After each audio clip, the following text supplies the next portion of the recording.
সুপ্রিয় দর্শক, সবাইকে স্বাগত জানাচ্ছি টিভিএন 24 টেলিভিশন আয়োজিত নিয়মিত অনুষ্ঠান আওয়ার ডেমোক্রেসি। আমি হাবিব রহমান আছি আপনাদের সাথে। অনুষ্ঠানটি সরাসরি সম্প্রচারিত হচ্ছে নিউ ইয়র্ক স্টেশন থেকে। ইরানে ড্রোন হামলা করেছে ইসরায়েল গতকাল, আজ সকালের অনেকের জন্য জেনে থাকবেন আপনারা ইতিমধ্যে। দু দেশের বিভিন্ন সূত্রে এই কথা বলছে। আমরা যদি আপনারা দেখতেও পাচ্ছেন যেই ফুটেজ আমরা সংগ্রহ করেছি। তেহরান জানিয়েছে হামলাটি ইস্পাহান শহরের কাছে একটি সামরিক বিমান ঘাঁটিতে আঘাত হানে, যেখানে বিস্ফোরণের শব্দ শোনা যায়। এতে তেমন কোনো ক্ষয়ক্ষতি হয়নি এবং 3টি ড্রোন ভূপাতিত করা হয়েছে। তাদের দাবি, সিরিয়ার ইরানের কনসুলেটে আকাশপথে হামলা চালিয়েছিল ইসরায়েল, সেটি আপনারা অনেকে জানেন। এতে ইরানের একাধিক সিনিয়র সামরিক কর্মকর্তা সহ কয়েকজনের মৃত্যু ঘটে, 12 জনের সব মিলে। এরপর ইসরায়েলে পাল্টা ড্রোন ও ক্ষেপণাস্ত্র হামলা চালায় ইরান। 3 সপ্তাহের কম সময়ে দু দেশের মধ্যে উত্তেজনা চরমে পৌঁছেছে। ইটালিতে G7 বৈঠকে একই সময়ে স্টেট সেক্রেটারি অ্যান্থনি ব্লিংকেন বলেছেন যে ইসরায়েলের কোনো অভিযানে আমেরিকা জড়িত নয়, যদিও ইরানে ইসরায়েলের হামলার ব্যাপারে আমেরিকা আগে থেকেই জানত। এদিকে বৃহস্পতিবার ইরানের ড্রোন মিসাইলের প্রোগ্রাম এবং একাধিক ব্যক্তি প্রতিষ্ঠানের উপর নতুন নিষেধাজ্ঞা দিয়েছে আমেরিকা। ব্রিটেন, ইউরোপিয়ান ইউনিয়ন তারাও নতুন নিষেধাজ্ঞা দেওয়ার কথা জানিয়েছে। একই দিন প্যালেস্টাইনকে জাতিসংঘের পূর্ণ সদস্যপদ দিতে নিরাপত্তা পরিষদের প্রস্তাবে একমাত্র ভিটো দিয়েছে America. They are the only one, by the way, nobody else. ভোটদান থেকে বিরত থাকে ব্রিটেন এবং সুইজারল্যান্ড। বাকি 12টি সদস্য প্রস্তাবটির পক্ষে ভোট দেন। প্যালেস্টাইনে বর্তমানে জাতিসংঘ সদস্যপদবিহীন পর্যবেক্ষক, অবজারভার যাকে বলা হয়, নন মেম্বার স্টেট। জাতিসংঘে প্যালেস্টাইনের অ্যাম্বাসেডর রিয়াদ মনসুর বলেছেন যে এই বিরোধিতার কারণে গাজার মানুষকে কঠিন পরিণতির ভোগ করতে হবে। ভোটের পর তিনি আরও কিছু কথা বলেন, সেটি নিয়ে আলোচনায় থাকবে। নিউ ইয়র্কে এদিকে এই ছিল আন্তর্জাতিক ব্যাপারে। নিউ ইয়র্কে শিক্ষার্থীদের শান্তিপূর্ণ প্রতিবাদ সমাবেশে রায়ট পুলিশ বাধা দেয়। কলম্বিয়া ইউনিভার্সিটির 108 শিক্ষার্থীকে আটক করেছে পুলিশ। গাজার সাথে সংগতি জানিয়ে বিক্ষোভ করা শিক্ষার্থীদের ক্যাম্পাসের সাউদার্ন লন থেকে সরাতে নিউ ইয়র্ক সিটি পুলিশকে ডাকেন কলম্বিয়া ইউনিভার্সিটির প্রেসিডেন্ট মিনুচ শফিক। ইউনিভার্সিটির নেতৃত্বকে ইসরায়েল প্রীতি থেকে বেরিয়ে আসার দাবিতে সেখানে অবস্থান নেন কলম্বিয়া বার্নার শিক্ষার্থীরা। নিউ ইয়র্ক পুলিশ চিফ জন সেল জানান, মিনুচ শফিক বিক্ষোভকারীদের বিপজ্জনক বলে তাদেরকে সরাতে বলেন সেখান থেকে। কিন্তু পুলিশ দেখছে প্রতিবাদকারীরা যারা করছিলেন যারা জানাতে এসেছেন, আসলে তারা ছিলেন একেবারেই শান্তিপূর্ণ এবং তারা সহযোগিতামূলক আচরণ করেছেন বলে আমরা জানি, ভিডিও ফুটেজে দেখেছি। গাজার সাথে সংহতি প্রকাশ করা শিক্ষার্থীদের সাসপেন্ড করার হুমকিও দিয়েছেন কলম্বিয়া ইউনিভার্সিটির প্রেসিডেন্ট। বার্নার্ডের অন্তত 3 জন শিক্ষার্থীকে বৃহস্পতিবার সাসপেন্ড করা হয়। এর মধ্যে কংগ্রেসম্যান ইলহান ওমরের মেয়ে ইসরা হিরসি একজন, যিনি গ্রেপ্তার হয়েছেন। আমি একটু ঘাটাঘাটি করে দেখছিলাম, কলম্বিয়া ইউনিভার্সিটির যেই বিক্ষোভটি চলছে, এটি অনেকটি 1968 সালে ঠিক একইভাবে কলম্বিয়া ইউনিভার্সিটির 7 শতাধিক শিক্ষার্থীকে গ্রেপ্তার করা হয়েছিল। পার্থক্য একটাই, তখন তারা সে সময় ভিয়েতনাম যুদ্ধের বিরুদ্ধে প্রতিবাদ জানাচ্ছিলেন শিক্ষার্থীরা। এটি হলো নিউ ইয়র্ক। ঠিক একই সময় দেশের আরেক প্রান্ত অর্থাৎ ক্যালিফোর্নিয়াতে ইউনিভার্সিটি অফ সাউদার্ন ক্যালিফোর্নিয়ার বিক্ষোভ করছে। শিক্ষার্থীদের একটি বড় গ্রুপ প্রতিবাদ করছে মুসলিম শিক্ষার্থী হওয়ার সমাবর্তন অনুষ্ঠানে, ভ্যালেডিক্টোরিয়ান যেটি বলে থাকি আমরা, আসনা তাবাসসুমকে বক্তব্য রাখতে দিচ্ছে না ইউনিভার্সিটি কর্তৃপক্ষ। এই সমস্ত বিষয়ে আজকে আলোচনা করার জন্য আমার সাথে আছেন আমাদের 2 জন নিয়মিত আলোচক। হাসান ফেরদৌস, লেখক, সাংবাদিক, গবেষক। আমাদের সাথে আছেন গোলাম মাদবর, মোহাম্মদ ইউনিভার্সিটির প্রফেসর অফ নিউ জার্সি। স্বাগত জানাচ্ছি আপনাকেও। আশা করি আপনারা 2জনই শুনেছেন ভালো এবং শুনছেন। পরিস্থিতি বিভিন্ন দিকে যাচ্ছে। আমি গোলাম মাদবর আপনার কাছ থেকে শুরু করব, তারপর আমি যাব হাসান ফেরদৌস আপনার কাছে। প্রথম প্রশ্ন, পরিস্থিতি খুব উত্তপ্ত, এক পক্ষ বলছেন, আরেক পক্ষ বলছেন একটু ভিন্ন সুরে কথা। কিন্তু গাজা থেকে শুরু হওয়া এই যুদ্ধ মধ্যপ্রাচ্যে এখন ছড়িয়ে পড়ছে, আতঙ্ক ছড়াচ্ছে, বিশ্ববাসী হুমকির মুখে আছে অনেকে মনে করছেন। অনেকে ধারণা করছেন তৃতীয় বিশ্বযুদ্ধ এরই মধ্যে হয়তো শুরু হয়ে গেছে। এর পক্ষে বিপক্ষে যুক্তিও দেখাচ্ছেন। আপনি কি মনে করেন? ধন্যবাদ। আসলে আমারও ভালো লাগছে, আমাদের শ্রদ্ধেয় হাসান ফেরদৌস ভাই আমার সাথে আজকেও আছেন। গত পরশু দিন আমরা দুজনেই একসাথে এই প্রোগ্রামে অংশগ্রহণ করি, আজকেও দেখে খুব ভালো লাগছে। শুভেচ্ছা। দেখুন, আমরা আসলে গত অনুষ্ঠানেও একটু বলেছি, বিশেষ করে 1st April, right? That was the Israel attack on consulate compound of Iran in Syria. আপনি দেখুন কনসুলেট অফিসগুলো হচ্ছে, এগুলো বলতে গেলে এক একটা কিন্তু কান্ট্রির প্রপার্টি। সেখানে গিয়ে দেখুন ইসরায়েল যে অ্যাটাক করেছেন, এতে 12 জন, আমি আজকে পর্যন্ত দেখলাম 13 জন মারা গিয়েছেন, তার মধ্যে including 2 generals of Iranian army. এটা করার পরে স্বাভাবিকভাবেই যে তার ভূখণ্ডের মতোই এটা, যেহেতু আমি বলছি যে এটা তাদেরই একটা property, it belongs to Iran. সেখানে করার পরে কিন্তু তেমন কেউ কিছু বলল না, এটা প্রিটেক্সটিং এর মতো অনেকটা। আপনি দেখুন যখন হামাস অ্যাটাক করে ইসরায়েলে গিয়ে, সেটা নিয়ে কত প্রিটেক্সটিং, এবং সেটাকে জাস্টিফাই করার জন্য 34,000-এর কাছাকাছি মানুষকে মেরে ফেললো এবং বলছে যে হো started it, who began this atrocities, it is Hamas. কিন্তু এইখানে কিন্তু কেউ এইভাবে কিছুই বলছে না যে ইরানের উপর যে অ্যাটাকটা করেছেন ইসরায়েল যে কোম্পানি, স্বাভাবিকভাবে এখন তারা যেটা করেছেন, আমি বলবো তাদেরও একটু সংযম রাখা উচিত ছিল, যে এখন তারা অ্যাটাক করে বসেছেন ইসরায়েলকে, যেহেতু ইসরায়েল এখন ইরানকে অ্যাটাক করে বসেছে, ইরানকে অ্যাটাক করে বসেছেন। এবং এতে করে দেখা গেল প্রথম ইসরায়েল যখন ইরানকে অ্যাটাক করলো, যে 300 আপনি জানেন মিসাইল এবং ড্রোন, কোনোটাই কিন্তু কোনো কিছুই করতে পারেন নাই, সবগুলোকে নিষ্ক্রিয় করে দিয়েছেন, যে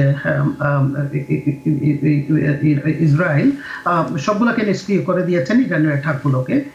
এখন সেটারই রিটালিয়েশন হিসাবে যেটা করলেন, যে ইস্পাহানে বোধহয় এটা একটা বিমান ঘাঁটি আপনি যেটা বললেন, সেখানে তারা অ্যাটাক করলো, যে জাস্টিফাই করার জন্য। কারণ দেখুন নেতানিয়াহুর এখন পজিশন যেটা, he needs to be hero in the country, এবং তার কিন্তু পজিশন খুব টলমলে, এবং তার ইন্টারনাল এবং ইউনাইটেড স্টেটস বলেন বা পশ্চিমা বিশ্ব বলেন বা ওয়ার্ল্ড দ্য কমিউনিটি বলেন, সবাই কিন্তু এখন স্বাভাবিকভাবে তাকে ব্লেম করছে। So he needed to do something to become hero in his own country, justify and keep himself in that position.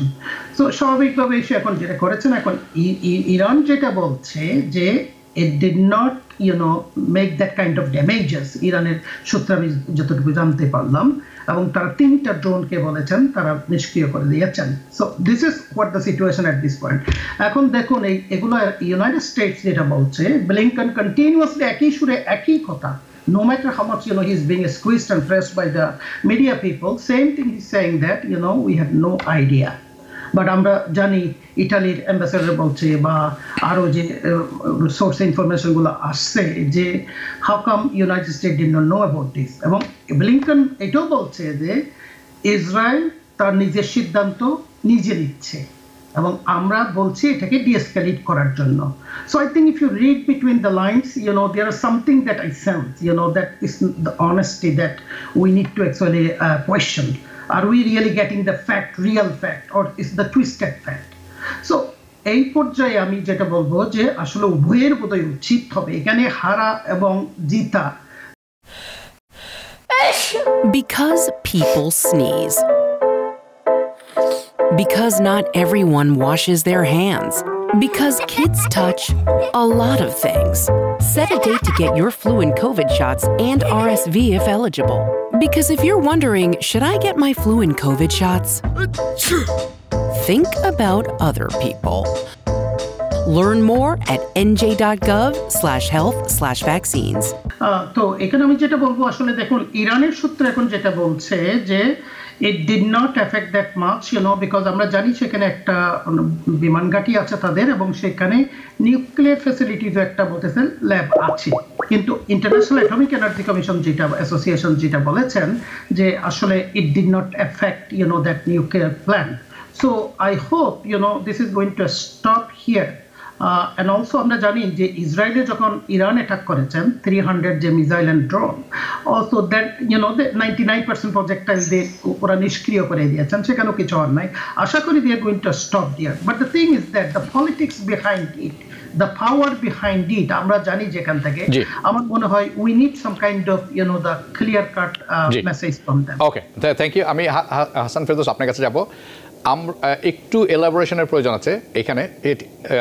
আমরা জানি গত সপ্তাহে ইরান আক্রমণ করলো ইসরায়েলকে, এবং আক্রমণটা এমনভাবে হলো যে ড্রোন ছাড়া হলো 3টি স্তরে, 3টি ভাগে, এবং সবাই জানছেন যে ড্রোন কিন্তু আসছে।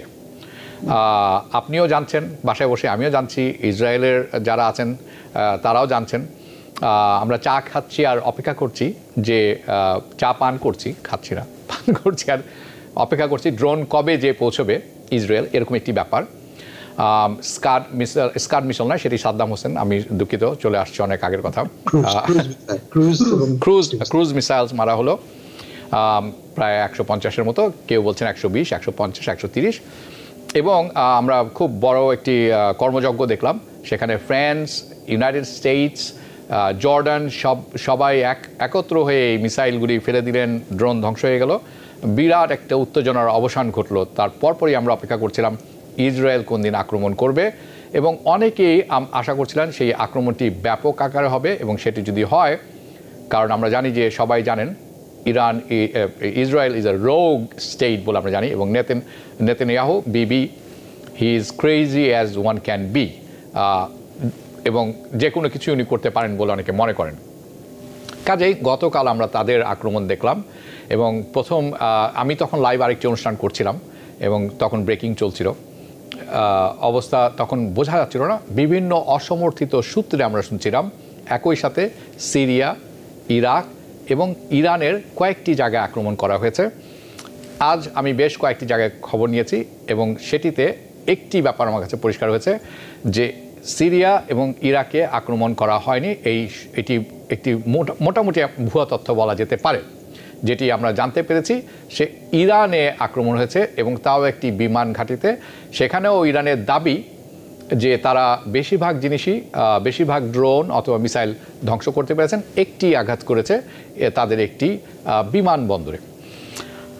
আমার কাছে আপনার প্রশ্ন, এই যে পুরো ঘটনাটি আপনি যদি আমাদের কাছে একটু সামারাইজ করেন। অনেকে বলছেন যে তৃতীয় বিশ্বযুদ্ধ শুরু হয়ে যাচ্ছে, আসলেই কি তাই নাকি এটি একটি দুটি পক্ষের একটি নাটক চলছে, যার মাধ্যমে আসল যে সমস্যাটি ফিলিস্তিনে তার কোনো সমাধানের পথ আমরা দেখছি না? ধন্যবাদ হাবিব ভাই। আপনার শেষ কথাটা দিয়ে আমি শুরু করি। জি, আসলে যা হয়েছে তা হচ্ছে যে গাজা আক্রমণের ফলে নেতানিয়াহু সরকার, নেতানিয়াহু নিজে প্রবল চাপের মুখে ছিলেন, প্রবল চাপ, সারা বিশ্বের নিন্দার তিনি মুখোমুখি হয়েছেন, জাতিসংঘে তার বিরুদ্ধে প্রস্তাব গৃহীত হয়েছে। ঠিক সে অবস্থায় কোনো স্পষ্ট কারণ ছাড়া তিনি আক্রমণ করে বসলেন সিরিয়াতে ইরানি দূতাবাসে, যার একমাত্র লক্ষ্য ছিল আমাদের দৃষ্টি সরিয়ে নেওয়া গাজা থেকে, এবং বিবি নেতানিয়াহুকে লাইফ লাইন দিয়ে দেওয়া। তিনি একটা রক্ষার একটা পথ খুঁজে পেলেন। এখন আমরা কথা বলছি, আমি কি নিয়ে কথা বলছি? শুধু ইসরায়েল এবং ইরান নিয়ে। ভুলে গেছি গাজা কিন্তু এখনো রোজ লোক মারা যাচ্ছে কিছু না খেয়ে মারা যাচ্ছে, গুলিতে মারা যাচ্ছে, বোমা। আমরা কথা বলছি কি নিয়ে? নেতানিয়াহু নিয়ে কথা বলছি, আমি ইরান নিয়ে। এটা একটা ট্র্যাপ ছিল, খুব অত্যন্ত স্মার্ট একটা খেলা খেলেছেন। কিস্তি মাতের মতো, আবার কিস্তি মাত বলি না আমরা, কিস্তি মাতের মতো কাজটা করেছেন নেতানিয়াহু। তিনি প্রমাণ করলেন যে দুটো কাজ করলেন। এক, দৃষ্টি সরিয়ে নিলেন, আর যখন ইরান বাধ্য হয়ে ইরান বাধ্য হলো কেন? আমার ভূমির উপরে আক্রমণ হয়েছে। কনসুলেট মানে আমার ভূমি, আসলে ফরেন ল্যান্ড হলো, এটা আমার ভূমি ভাবা হয় ডিপ্লোম্যাটিক কনসুলেট বলে। আমাকে একটা পাল্টা আঘাত হানতেই হতো। আমি একটা বড় শক্তি, রিজিওনাল শক্তি, ফলে বাইরের লোককে বোঝানোর চেয়ে আমার দেশের লোককে বোঝানোর জন্য, দেখো আমার ঘরে আক্রমণ করেছে, আমি কিছু করলাম, দুর্বল। এইটা প্রমাণ করবার জন্য, আমি দুর্বল নই প্রমাণ করবার জন্য ইরানকে আক্রমণ করতেই হতো। কিন্তু কি আক্রমণ সে করছে? আপনি একটু আগে বললেন যে যে আক্রমণ যে করবে সে আগে টেলিগ্রাফিক মেসেজ সবাই দিয়ে দিচ্ছে। ইনফ্যাক্ট আমেরিকান দেশে জানিয়েছে যে আমি আক্রমণ করতে যাচ্ছি। আমেরিকান কি করবে, টেলিফোন তুলে বলবে বিবিকে, বিবি আসছে কিন্তু,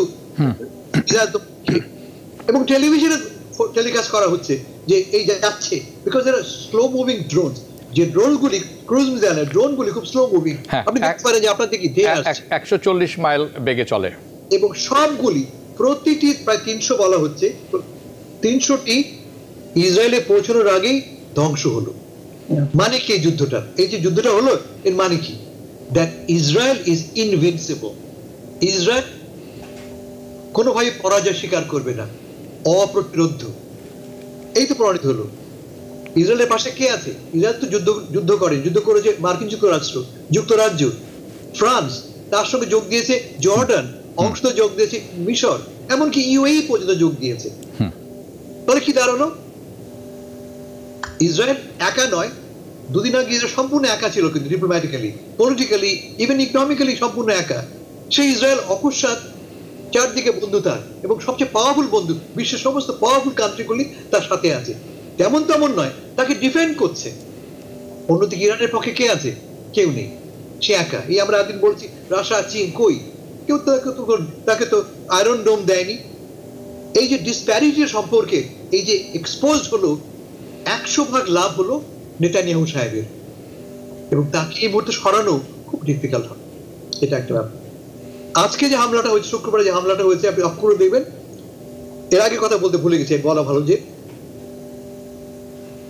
প্রায় 99% ড্রোন ধ্বংস করে দেওয়ার পরে টেলিফোন করেছেন আমাদের প্রেসিডেন্ট বাইডেন সাহেব নেতানিয়াহুকে। কি বলে, উনি কি বলছেন?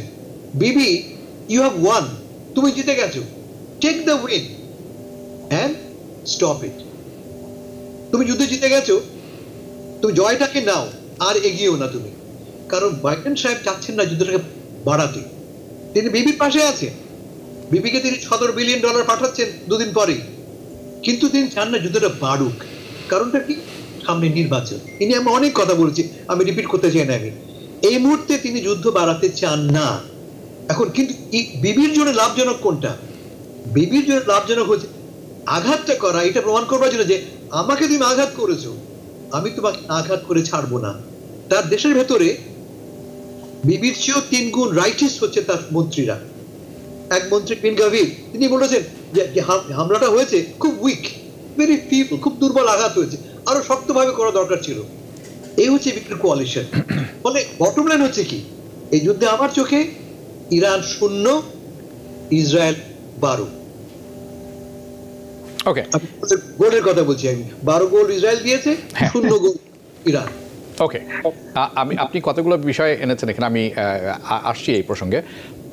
একটি হচ্ছে ইসরায়েল কিন্তু এই যুদ্ধে বিশ্বব্যাপী, যুদ্ধ বলবো না, এই যে জেনোসাইড তারা অব্যাহত রেখেছেন গাজাতে, তাতে একটি the biggest loser became the Israel, হচ্ছে বিগেস্ট লুজার। তার কারণ কি, বিশ্ব সবসময় কিন্তু তাদের প্রতি সহানুভূতি পালন করতো, পশ্চিমা বিশ্ব তো অবশ্যই, বিভিন্ন জায়গার। এই জেনোসাইডের ফলে এই যে সমর্থনটি আছে, স্পেশালি ইয়াং জেন জি, এই সমর্থন কিন্তু তারা কমপ্লিটলি বিশ্বব্যাপী হারিয়েছেন। এটি একটি ব্যাপার।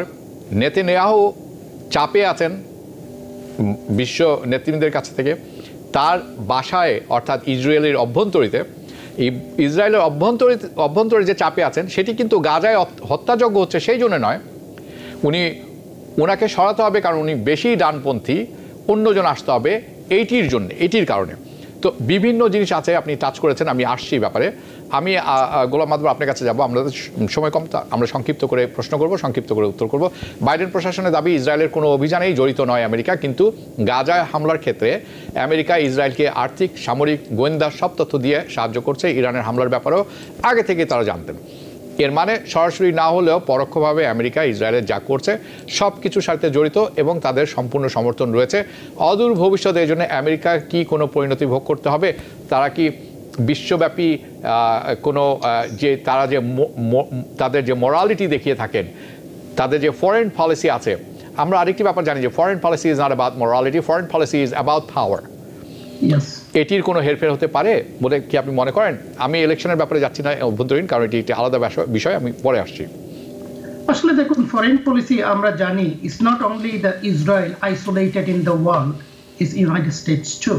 এবং আমরা বিভিন্ন ক্ষেত্রে দেখছি যে ইউনাইটেড স্টেটসে সবাই, এটা দেখুন আপনার, এটা নেতানিয়াহুর যে আমরা বলছি যে তার জয় হোক ইরানের বা লুজ বা 12 এবং 0 গোল যেটাই হোক না কেন, আমি মনে করি এখানে নেতানিয়াহুর খুব একটা যে বড় জয় সেটাও ঠিক না, তার গেইন, তার উইলফুল গেইন যেটা বলবো, যেমন ফাইন্যান্সিয়াল, ইউনাইটেড স্টেটসের এটা বেগবান হবে, ত্বরান্বিত হচ্ছে তাকে যে টাকাটা দিচ্ছে, এবং G7 এর মাধ্যমে কিন্তু ইরানের উপর আবারও কিন্তু রেস্ট্রিকশন ইম্পোজ করছে এবং খুব ত্বরিত গতিতে করছে কিন্তু এটা। So those are the thing, financial gain also, and of course he needed to do something when Iran actually attacked 300 things on his land. So he had no other choice. This is what he wanted to do.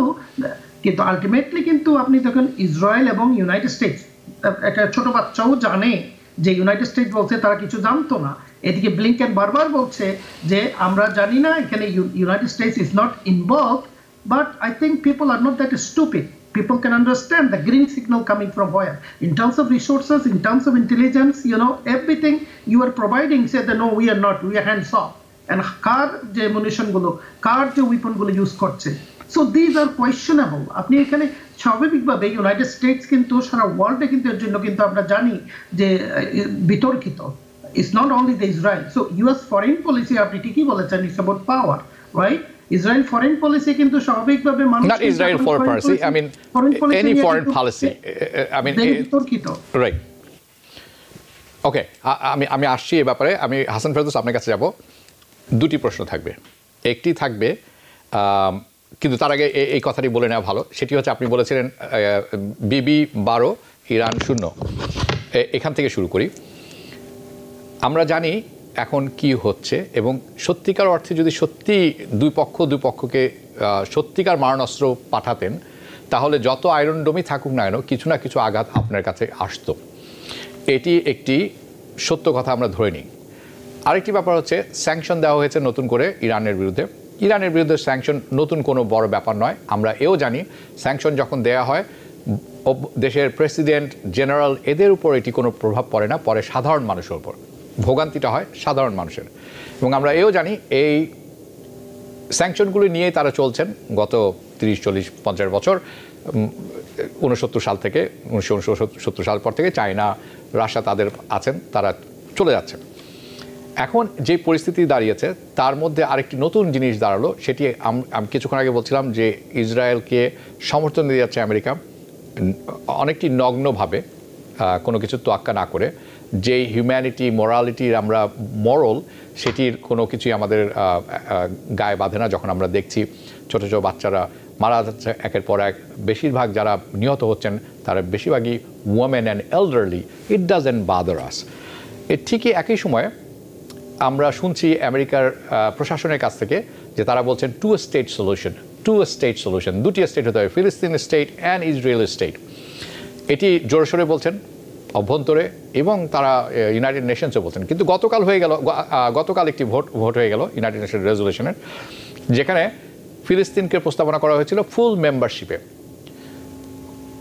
12টি দেশই তার সমর্থন করেছেন। একমাত্র দেশ যেটি ভিটো দিল এটিতে, সেটি হলো আমেরিকা। ওয়াই? আপনি বলছেন এক কথা, করছেন এক কথা, ভিটো দিলেন এখন কেন? হাসান ফেরদৌস। হাবিব ভাই, মার্কিন যুক্তরাষ্ট্র এই নীতিটা অনুসরণ করে আসছে আজকে থেকে না। এটি প্রথম ভিটো নয় মার্কিন যুক্তরাষ্ট্রের প্যালেস্টাইন প্রশ্নে। এই প্রথমবারই উঠলো যে জাতিসংঘে প্যালেস্টাইনের রাষ্ট্র প্রশ্নের তর্ক, তা কিন্তু নয়। আমেরিকার পজিশনটা হচ্ছে যে টু স্টেট প্রশ্নের সমাধানটা নেগোসিয়েশনের মাধ্যমে হতে হবে। এখানে ভোট দিলে কি পরিবর্তন ঘটবে? যদি কালকে ভোট হয় এবং ইসরায়েল প্যালেস্টাইন স্টেট হয়ে গেল, what difference does it make on the ground?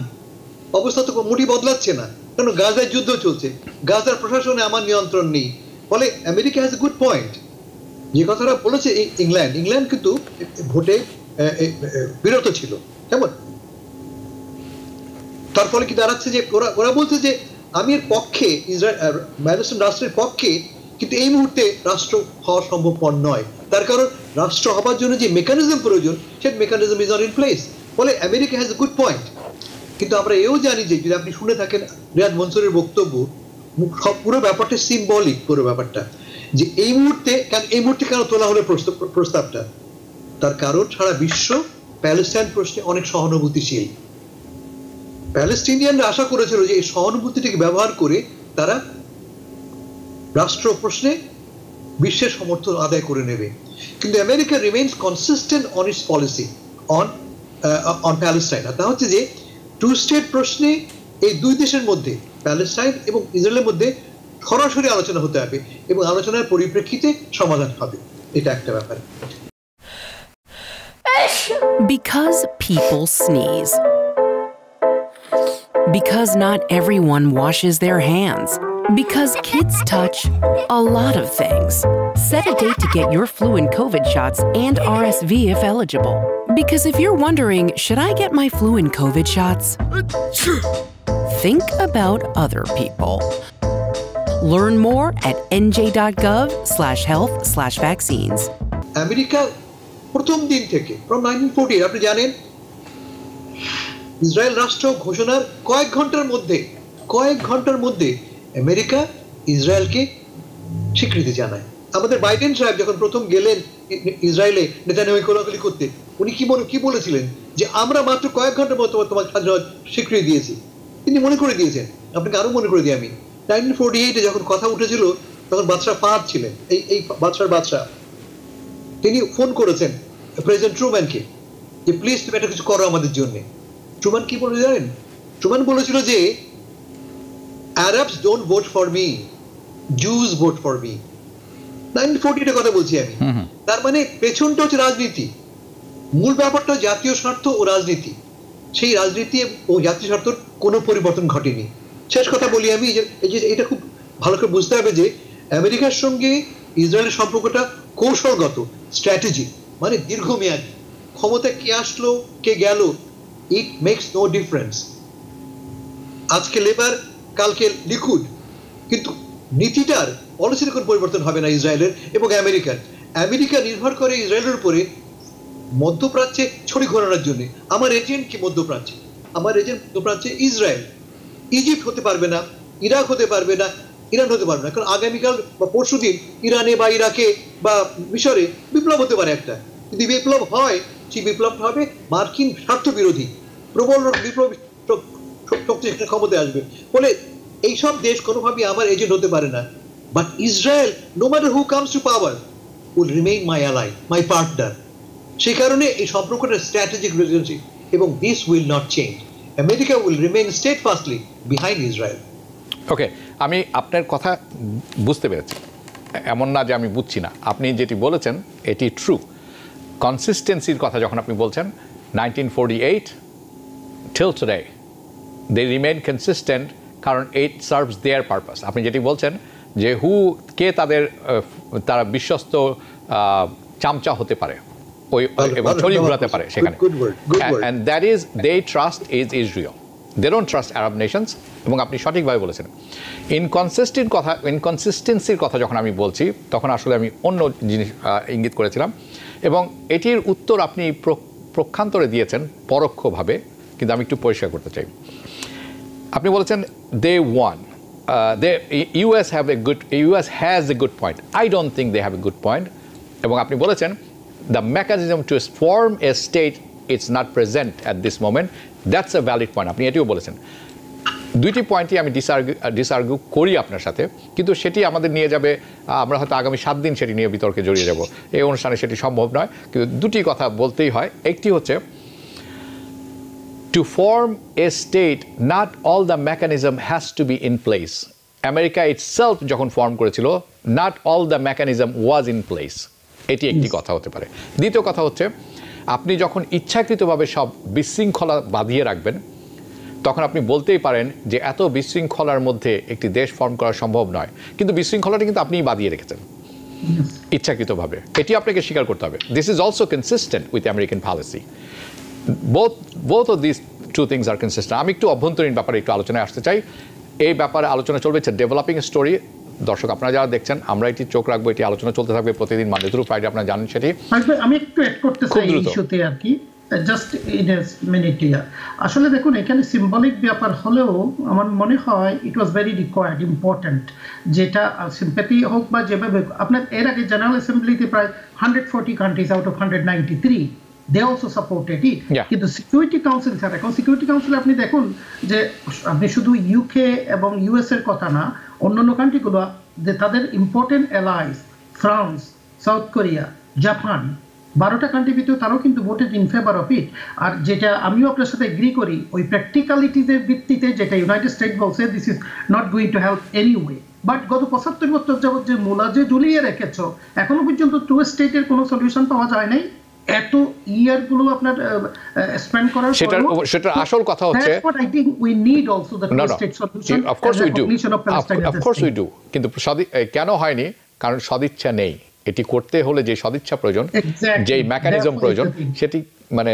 Hasan Ferdous বলেছেন consistency it is consistently made sure যে ওই উপাদানগুলো একসাথে না আসে কখনোই এটি অনেক বড় ব্যাপার আলোচনার থাকলো এটি আলোচনা চলবে আমরা করব আমি গোলাম মাদবর আপনার কাছে থাকবো এখন আমেরিকার ভেতরে অসন্তোষ বিক্ষোভ চলছে বিভিন্ন ইউনিভার্সিটিতে এই মুভমেন্টটি ছড়িয়ে পড়ছে একটি প্রান্ত থেকে আরেকটি এটি আপনি কি কতখানি ছড়িয়ে পড়ার আশঙ্কা দেখছেন কিনা আমি যেটি অনুষ্ঠানের শুরুতেই বলেছিলাম আই ওয়েন্ট ব্যাক দেখলাম যে 1968 সালে যখন ভিয়েতনাম ওয়ারের বিক্ষোভ চলছিল তখনও কলম্বিয়া থেকে 700 স্টুডেন্টকে গ্রেফতার করা হয়েছিল দিস ইজ দেয়ার সিম্বল তারা এখানকার স্টুডেন্টরা আউটস্পোকেন হয়ে থাকেন কথা বলে থাকেন এই যে এটি নিয়ে কি বাইডেন প্রশাসন কেমন বিপাকে পড়বেন বলে আপনি মনে করেন এবং এই যে যদি তাই হয়ে থাকে দেশের ভিতরে সামলাবেন কিভাবে তিনি কারণ তার প্রাধান্য আমেরিকান পলিসি হচ্ছে ইসরায়েল এটি কিভাবে ব্যাখ্যা করবেন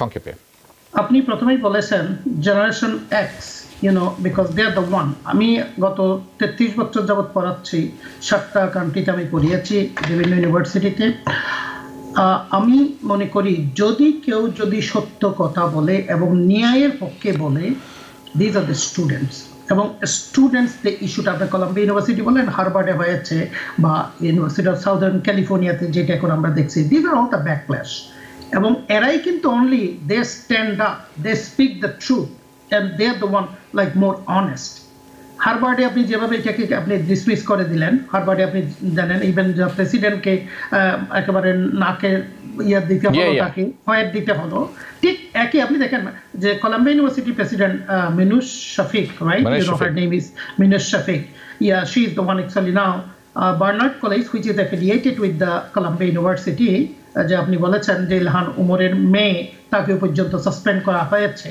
এবং অ্যারেস্ট করা হয়েছে বলা হয়েছে যারাই অ্যারেস্ট হবে তারাই সাসপেন্ডেড হবে 100 কত যেন আর কি আপনি দেখুন তারা বলছে এখানে 36 আওয়ার্স তারা এখানে demonstration no violence nothing peaceful demonstration you cannot do it and you can say that in Fifth Avenue you go that if I shoot anyone nobody can do anything freedom of speech why is the freedom of speech the student and that guy is in trouble by the way আমি একটু বলি আমার একটা বন্ধু কিন্তু গত সপ্তাহে আপনার গাজাতে গিয়েছেন doctor medical doctor went through United Nations World Health Organization এর মাধ্যমে তারা গিয়েছে এনজিওর মাধ্যমে আমি জিজ্ঞাসা করলাম how did you find সে বলেছেন দেখুন দুটো কথা বলেছেন যে দেখুন আমরা তো ওখানে গিয়ে তো অপারেশন করছি এবং এম্পিউটেড দেখা যাচ্ছে তারা লাইন আপ হয়েছে রিলিফের জন্য সেইখানে ড্রোন দিয়ে অ্যাটাক করে মেরে ফেলছে একটা ছোট বাচ্চা গিয়েছে বাহিরে ড্রোন আসার পরে ওদেরকে মেরে ফেলছে so nobody is talking about it এবং আমরা তো দেখছি যে ন্যাশনাল লেভেলে বাইডেনের পলিসি বলেন বা the way Blinken is flip flop and what consistently saying that I know what is his malified agenda I know these people so this is like to me that United States is day by day not being honest they needed to be honest so the young generation X they are the one trying to speak on behalf of these vulnerable people what they are doing is starvation or daily they mara jacche and a demonstration is korte debe na so this is like certain backlash against certain people and we know the Middle East Muslim people you don't have to be that vague certain people it's basically apni jodi pro Palestinian hoye thaken apni jodi you don't have to be Muslim it just apni jodi pro Palestinian hoye thaken tara ekhon bolchen apni jodi pro Palestinian then you are anti Semitic which is 100% wrong eti kono mote siddho noy actually the Jews যারা এখন ইসরায়েলে আছেন, they are not Semite people, they are European. তারা কোনো মতেই Hebrew না, তারা কোনো মতেই আরব না। These are the only two people who are Semites. Anyway, সবগুলো যোদ্ধাগুলোকে, ফাইটারগুলোকে ইউরোপের বিভিন্ন কান্ট্রি থেকে এনে এসে ইসরায়েলে বসতি করছে। বলে রাখা ভালো, যার জন্য ইসরায়েলে কিন্তু ডিএনএ টেস্ট করতে দেওয়া হয় না। এটা কিন্তু নিষিদ্ধ ইসরায়েলি গভর্নমেন্টের মাধ্যমে। কেন? আপনি যদি ডিএনএ টেস্ট করেন, আপনি জানবেন যে you are not from there, you are somebody else. Anyway, আমি এখনো অভ্যন্তরীণে থাকবো। হাসান ফেরদৌস, আপনার কাছে যাব। স্পিকার জনসন, আপনি কি মনে করেন হি ইজ ইন ট্রাবল? উনি কি স্পিকারশিপ হারাতে যাচ্ছেন? যদি তাই হয়, এটা কি রিপাবলিকান পার্টির জন্য আরেকটা ফেলিয়ার হবে কিনা? যদি তাই হয়, ডেমোক্রেটরা কি এটি কোনো মতে কোনো রকম সুবিধা পাবেন কিনা? কারণ নির্বাচন আসন্ন, এটার ইমপ্লিকেশনটা কেমন আপনার কাছে শুনবো। আপনারা দেখেছেন আজকে যে ভোট হয়েছে ইউক্রেনের সাহায্য প্রশ্নে, সেই ভোটে মূলত ডেমোক্রেটদের ভোটেই সেই প্রসিডিউরাল ভোটটা পাস হয়েছে। জি, রিপাবলিকান পার্টির কট্টরপন্থীরা এই প্রস্তাবের বিপক্ষে ছিল এবং ভোট হয়েছে দেখেন 165 জন ডেমোক্রেট পক্ষে ভোট দিয়েছে, জি, ইউক্রেনকে সাহায্য করার পক্ষে, 151 জন রিপাবলিকান বিপক্ষে। তার মানে বেশি ডেমোক্রেটে ভোট দিয়েছে। আলটিমেটলি 316 জন পুরো প্রস্তাবের পক্ষে ভোট দিয়েছে। জি, এবং এটা রিপাবলিকান নেতৃত্বের কট্টরপন্থীদের ফ্রিডম ককাসের বিপক্ষে গেল। তাহলে কি দাঁড়ালো? যে স্পিকার জনসন তার প্রস্তাবটা পাশ করাতে পারলেন বিপক্ষ দলের সমর্থন নিয়ে। অন্য কথায়, তার স্পিকারশিপ এখন পুরোপুরি নির্ভর করছে ডেমোক্রেটদের দয়ার উপরে। হাকিম জেফ্রিজ, ডেমোক্রেটিক পার্টির লিডার, তিনি 6 ঘন্টা আগেও বলেননি তোমরা ভোট দাও এর পক্ষে। তিনি ওয়েট করছিলেন কতটা তিনি ম্যাক্সিমাম অ্যাডভান্টেজ তিনি আদায় করে নিতে পারবেন। তার ইন্টারেস্টটা কি? ডেমোক্রেটরা বরাবর বলে এসছে যে ইউক্রেনের সাহায্যটা, এই প্যাকেজটা অ্যাপ্রুভ করতে হবে। আপনারা জানেন যে রিপাবলিকান কট্টরপন্থীরা, মার্জরি টেলর গ্রিনরা এর বিপক্ষে। ইনফ্যাক্ট মার্জরি টেলরকে বলা হচ্ছে এখন সে মস্কো মার্জরি বলা হচ্ছে, কেমন, এই পুতিনের পক্ষে। তো মার্জরি টেলর গ্রিনদের সমস্ত প্রতিবাদ উপেক্ষা করে ডেমোক্রেটদের সমর্থনে প্রস্তাবটা, প্রসিডিউরাল ভোটটা পাশ হলো আজকে। আগামীকাল ভোটটা হবে, ফর্মাল ভোট হবে আগামীকাল, এবং সেই ভোটেও জিতে যাবেন, প্রস্তাব গৃহীত হবে। কিন্তু দুর্বল হয়ে পড়বেন মাইক জনসন অ্যাজ স্পিকার। আপনি কিভাবে আপনার স্পিকার কন্টিনিউ করবে যদি আপনার ককাসের মেম্বারে আপনার বিপক্ষে হয়, যদি আপনার কনফারেন্সের লোকেরা আপনার বিপক্ষে হয়, অপর পক্ষের সাহায্য নিয়ে যদি আপনি কন্টিনিউ করেন, আপনি তো অনেক দুর্বল হয়ে পড়বেন, এবং দুর্বল তিনি হবেনই। তার ফলে তার স্পিকারশিপ ভয়াবহ রকম সংকটের মুখে। তবে একটা সম্ভাবনা আছে যে নির্বাচনে বেশ দেরি নেই। আর রিপাবলিকান পার্টির ভেতরেও সুস্থ মস্তিষ্কের লোক আছে যারা মনে করে এই মুহূর্তে যদি জনসন ক্ষমতা থেকে সরিয়ে দেওয়া হয় এবং তৃতীয়বারের মতো আরেকজন স্পিকারশিপ খুঁজতে যাওয়া হয়, তাতে কি প্রমাণিত হবে? যে আমরা রিপাবলিকানরা শাসন করার যোগ্য নই। We can't govern ourselves. Which is true. They can't govern. কাকে তুলে দিচ্ছি আমি? ডেমোক্রেটদের হাতে। এই কথা বোঝার মতো বুদ্ধিমান লোক দলের মধ্যে আছে। ফলে আমার ধারণা অন দ্য ওয়ান হ্যান্ড ডেমোক্রেটরা মনে করবে যে একটা দুর্বল লোককে পাওয়া গেছে, একে দিয়ে আমি আমার সমস্ত কাজ করে নেব, এটা একটা। অন্যদিকে রিপাবলিকানরা বলবে যে এই মুহূর্তে তাকে সরিয়ে দেওয়া মানে হবে আমাদের ডিসফাংশনটাকে স্পষ্ট করে তোলা, যে আমাদের লাভজনক না। ফলে আমার ধারণা যে ultimately he will survive, but only as a very weekend, অনেক দুর্বল একজন স্পিকার হিসেবে। জি, আপনাকে অসংখ্য ধন্যবাদ। আমাদের সময় একেবারে শেষ হয়ে গেছে। অনেক কয়েকটি বিষয় ছিল, হয়তো পরবর্তী অনুষ্ঠানে আলোচনা করব। গোলাম মাদবর, হাসান ফেরদৌস, আপনাদের দুজনের কাছ থেকেই বিদায় নিচ্ছি। আপনারা দুজনেই ভালো থাকবেন।